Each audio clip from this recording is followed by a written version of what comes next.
Hello students, कैसे हैं आप सब। स्टूडेंट्स, आप लोगों को ट्रिक के माध्यम से मैं गैस लॉ पढ़ाने वाला हूं। आपको मजा आ जाएगा इस वीडियो में। आपको मैं बताने वाला हूं Boyle's law, Charles law, Avogadro law और गेल-लुसेक के गैस का जो लॉ है उसको। और जानते हैं, बड़ा ही संक्षेप में, वो भी ट्रिक के माध्यम से। देखिए, हमने आपको समझाने के लिए एक ट्रायंगल बना दिया है। इसी ट्रायंगल के माध्यम से मैं आपको समझाने वाला हूं ये बॉयल्स लॉ किसे कहते हैं, चार्ल्स लॉ क्या है, एवोगाड्रो लॉ क्या है, गेल-लुसेक का नियम क्या है। अगर ये समझ लेते हैं तो फिर उसके बाद जो आइडियल गैस इक्वेशन है वो तो कुछ नहीं रह जाएगा आपके लिए। तो आइए समझते हैं पहले बारी बारी से।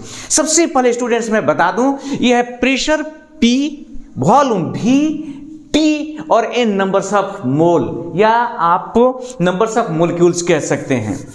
स्टूडेंट्स, याद रखना होगा कि बॉयल्स लॉ प्रेशर और वॉल्यूम के बीच के रिलेशन को बताता है। दोस्त, किसके बीच के रिलेशन बताता है? तो प्रेशर और वॉल्यूम के बीच के रिलेशन बताता है। उसी तरह से याद रखिए, चार्ल्स लॉ कहां बताता है, जरा ध्यान से देखिए, वॉल्यूम और टेम्परेचर के बीच का संबंध। और एवोगाड्रो लॉ तो देख ही रहे हैं। और भाई साहब, अगर मैं आपसे पूछूं कि गेल-लुसेक किसके बीच का संबंध बताता है, तो हो गया, क्लियर है। आप देख रहे हैं, प्रेशर और टेम्परेचर के बीच के संबंध को बताता है। अब है यार, ये तो एक ऑब्जेक्टिव के लिए हो गया कि आपसे क्वेश्चन पूछा जा सकता है कि बॉयल्स लॉ किसके और किसके बीच का संबंध बताता है, कौन से राशियों के बीच में, तो प्रेशर और वॉल्यूम के बीच में। अब है क्या, तो बॉयल्स लॉ बता रहा हूं, घबरा क्यों रहे हैं, कुछ और मजे लेते हैं ना इसमें, कुछ और ऑब्जेक्टिव सवाल को जानते हैं। आपसे क्वेश्चन पूछा जा सकता है कि चार्ल्स लॉ में कौन कांस्टेंट रहता है, वॉल्यूम, टेम्परेचर, प्रेशर या नंबर्स ऑफ मोल। तो याद रखिए, जिसके बीच का ये रिलेशन है उसको छोड़ दीजिए, ये वॉल्यूम और टेम्परेचर, तो बच गया कौन सी, प्रेशर और नंबर्स ऑफ मोल। तो चार्ल्स लॉ में प्रेशर और नंबर्स ऑफ मोल कांस्टेंट रहते हैं, सिंपल। अगर आपसे पूछो कि बॉयल्स लॉ में क्या कांस्टेंट रहते हैं, अरे मेरे भाई, तो बॉयल्स लॉ प्रेशर और वॉल्यूम के रिलेशन है, तो बच गया टेम्परेचर और नंबर्स ऑफ मोल, ये दोनों कांस्टेंट रहते हैं। अगर मैं आपसे कहूं कि चलो ठीक है, एवोगाड्रो लॉ में क्या कांस्टेंट रहता है, तो देखिए इनके बीच का रिलेशन है, तो क्या बच गया आपका, बच गया कौन सी, प्रेशर और वॉल्यूम। तो इसमें प्रेशर और वॉल्यूम कांस्टेंट रहते हैं। समझ आया? मजा आ रहा है ना, एकदम डेफिनेटली मजा आने वाला। अब देखिए, आपको इससे ज्यादा मजा आने वाला है। अब है बॉयल्स लॉ, एकदम से नहीं घबराना है। बॉयल्स लॉ हो या इसमें से कोई भी लॉ हो, याद रखिएगा, देखिए यहीं पर नियम है, सारा खेल जो है ना दोस्त यहीं पे है। ये है चार्ल्स लॉ, ये डायरेक्टली प्रोपोर्शनल होता है। कब? जब प्रेशर और नंबर्स ऑफ मोल क्या कांस्टेंट। आप कहेंगे क्या कि volume is directly proportional to temperature if pressure and number of mole is constant. हो गया। अरे मेरे भाई, जो गैस का आयतन है वो ताप के समानुपाती होता है यदि दाब और अणुओं की संख्या या नंबर ऑफ मोल नियत हो, कांस्टेंट हो। अगर उसी तरह से बात करें गेल-लुसेक में, तो गेल-लुसेक का रूल कहता है कि प्रेशर जो होते हैं, प्रेशर वो समानुपाती होता है, डायरेक्टली प्रोपोर्शनल होता है टेम्परेचर के। लेकिन कब? तो देखिए, जब वॉल्यूम और नंबर्स ऑफ मोल कांस्टेंट हो। उसी तरह से अगर बात करें एवोगाड्रो लॉ की, तो एवोगाड्रो लॉ कहता है कि जो T है, T ये डायरेक्टली प्रोपोर्शनल नंबर ऑफ क्या है, नंबर ऑफ मोल है। कब? तो जब वॉल्यूम और प्रेशर क्या हो, कांस्टेंट हो। ये बॉयल्स लॉ छूट गया यार, छूटेगा नहीं, एकदम घबराना नहीं है। एक्चुअली ये सब डायरेक्टली प्रोपोर्शनल है। देखिए, B और T के बीच में डायरेक्टली प्रोपोर्शनल समानुपाती का संबंध है, T और N के बीच में समानुपाती का संबंध है, यहां पर P और T के बीच समानुपाती का संबंध है, लेकिन V और P के बीच में रेसिप्रोकल का संबंध है। अब देखिए, तो अगर मुझे इसको लैंग्वेज में लिखना होता, आइए, तो बॉयल्स लॉ को क्या लिखते, बोलिए। बॉयल्स लॉ हो गया, गैस का आयतन मतलब वॉल्यूम प्रेशर के रेसिप्रोकल होता है यदि टेम्परेचर और नंबर्स ऑफ मोल क्या हो, कांस्टेंट हो। बॉयल्स लॉ हो गया आपका V डायरेक्टली प्रोपोर्शनल 1/P, शर्त है एट कांस्टेंट, क्या क्या कांस्टेंट बताइए, T एंड N। उसी तरह से चार्ल्स लॉ बताइए कि चार्ल्स लॉ को कैसे कहा जाए।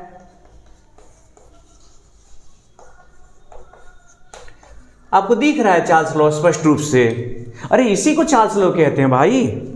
चार्ल्स लॉ हो गया आपका वॉल्यूम डायरेक्टली प्रोपोर्शनल टेम्परेचर, जो आपका गैस का आयतन है सीधे ताप के समानुपाती होता है, टेम्परेचर इन केल्विन के डायरेक्टली प्रोपोर्शनल होता है। लेकिन शर्त यह है कि दाब और अणुओं की संख्या या नंबर ऑफ मोल क्या हो, नियत रहे। तो हो गया, ये कौन सा बड़ा शर्त है, लिख लेंगे। एट कांस्टेंट मतलब नियत, क्या क्या हो गया, P माने प्रेशर एंड नंबर ऑफ मोल। उसके बाद आते हैं गेल-उशैक का नियम जो है, तो गेल-उशैक का लॉ हो गया आपका, गेल-उशैक लॉ ये कहता है, सिंपल सा है कि जो प्रेशर है वो डायरेक्टली प्रोपोर्शनल होगा टेम्परेचर, लेकिन एक कंडीशन है, और वही कंडीशन जो आपके दिमाग में चल रहा होगा एट, बोलिए क्या है, कांस्टेंट। यहां होगा वॉल्यूम और number of mole at constant V and N। ये N है नंबर ऑफ मोल या मोलिक्यूल्स कहिए। अब आते हैं हम लोग लिखने जा रहे हैं, चौक ले लें, एवोगाड्रोस लॉ। एवोगाड्रोस लॉ क्या कहता है दोस्त, कुछ नहीं यार, सिंपल, एकदम सिंपल। गैस का जो टेम्परेचर है नंबर्स ऑफ मोलिक्यूल के डायरेक्टली प्रोपोर्शनल होता है, सिंपल बात है, इसमें कौन बड़ी चीज है। ये कहता है कि आपका जो T है temperature directly proportional to number of molecule, लेकिन कंडीशन है एट कांस्टेंट, क्या क्या बताइए, तो वॉल्यूम और प्रेशर V एंड P हो गया।